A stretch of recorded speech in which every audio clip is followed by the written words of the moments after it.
Au travers du spiritisme, Satan se fait passer pour un bienfaiteur de l'humanité.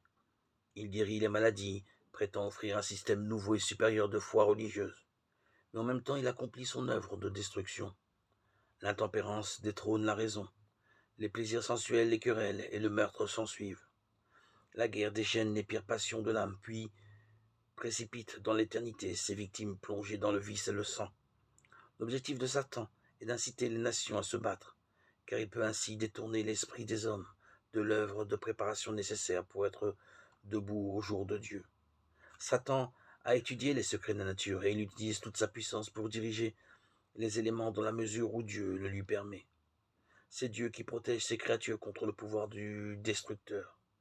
Mais le monde chrétien a manifesté du mépris pour sa loi, et l'Éternel fera exactement ce qu'il a annoncé. Il retirera sa bénédiction de la terre et son appui à ceux qui se rebellent contre ses ordonnances et sa loi, et enseigne aux autres à faire de même en les contraignant. Satan exerce sa domination sur tout ce que Dieu ne garde pas d'une manière particulière. Il favorisera certains et les fera prospérer pour réaliser ses propres desseins.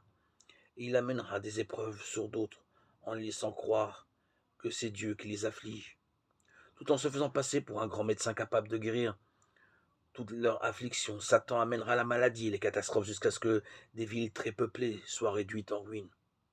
Par des accidents et des catastrophes sur terre et sur mer, par de gigantesques incendies, par de violents ouragans et de terrifiantes chutes de grêle, par des tempêtes, des inondations, des cyclones, des raz-de-marée et des tremblements de terre partout et sous des multitudes de formes.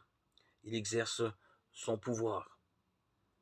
Il détruit les récoltes à peine mûres et produit la famine et la détresse. Il pollue l'air et provoque la mort de milliers de personnes.